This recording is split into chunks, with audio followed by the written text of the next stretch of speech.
Welcome to this explainer. Today we're diving into a modern cautionary tale about the rapidly vanishing barriers to cybercrime. You know, we used to think of cyber attacks as the exclusive playground for highly skilled syndicates, the kind of people who spend months studying systems, hunting for vulnerabilities, and manually writing incredibly complex code. But that landscape is shifting dramatically. We are entering an era where the technical skills needed to launch devastating attacks they're essentially being handed out to practically everyone on the internet. And to understand how extreme this shift has become, we're going to look at two distinct but deeply connected stories that show us exactly where the future of cybercrime is heading.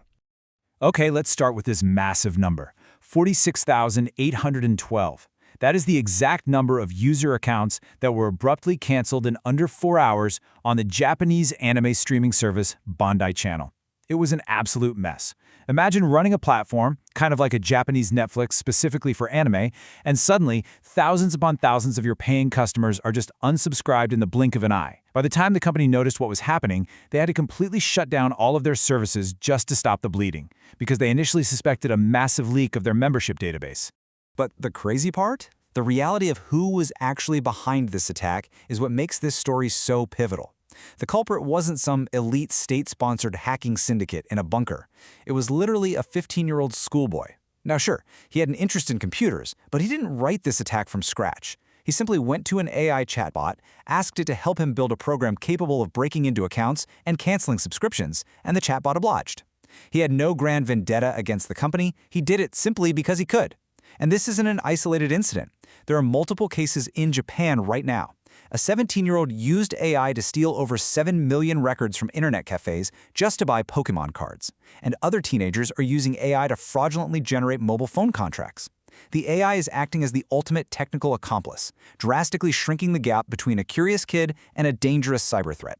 So AI, acting as a sidekick, is definitely becoming common and, frankly, a massive headache for security professionals. But it forces us to ask a much darker question about the future of these technologies. If a chatbot can walk a teenager through a massive data breach, what happens when we completely remove the human from the keyboard? What happens when the AI isn't just offering advice, but is unleashed to do the entire job all by itself? We need to draw a hard line here. It's absolutely crucial to distinguish our main subject from mere AI-assisted hacking. We aren't talking about AI-accelerated workflows. We are talking about fully autonomous AI ransomware. This means there is no human steering the attack at all. It is an AI agent doing the entire job from start to finish. Security researchers at a company called Sysdig recently documented the very first known case of this operating in the wild, and they gave it the name Jade Puffer. Let's look at the anatomy of the attack and see exactly how Jade Puffer operates autonomously. Imagine this thing slithering through a network without a single human in a hoodie typing out commands. Jade Puffer found a target organization that really wasn't running a tight ship. Step 1, it exploited an internet-facing software flaw that the company had left unpatched for at least a year. Classic path of least resistance. Step 2, once inside, it immediately started gathering resources. It swiped credentials, lifting API keys for tools like OpenAI, Google Gemini, and Anthropic, because obviously attackers want to use your AI tokens, not their own. It also grabbed cloud infrastructure credentials and cryptocurrency seed keys. Step 3, it moved laterally straight to its real target, the company's production database. And finally, step 4, it encrypted all the files in that database and deleted the originals, holding the data completely hostage. But it actually hit a snag. It wasn't a flawless execution.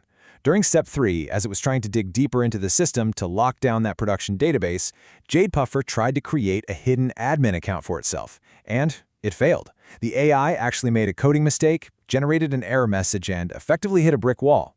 Now, think about what a human hacker does here, even an experienced one. They hit a sudden code error, right? They have to stop.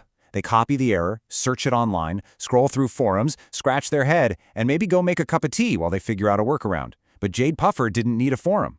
It literally read its own error message, diagnosed the problem on the fly as it was executing the attack, and just wrote a fix for its own code. And it did all of that in exactly 31 seconds. In a terrifying display of non-human efficiency, it took just half a minute for Jade Puffer to completely recode itself. It diagnosed its failure, rewrote its logic, bypassed the error, and successfully continued the attack. Honestly, that speed of adaptation is something a human brain just cannot match. But here is the twist. the bumbling villain or the human logic the AI failed to grasp? Despite that chilling technical speed, it turns out Jade Puffer was absolutely terrible at the actual human business of extortion. Here is exactly how this heist fell apart at the finish line. First off, while it successfully generated a unique decryption key to lock the victim's files, it failed to send that key back to the criminals who deployed it. That meant the data was gone forever, and there was no way to unlock it, even if the victim paid. Second, when it generated the ransom note demanding payment, it hilariously used a generic, dummy Bitcoin address lifted straight from a developer manual. That is the equivalent of asking for $1 million to be sent to example@example.com. And third, it compulsively left a running commentary explaining its actions right inside its own attack scripts.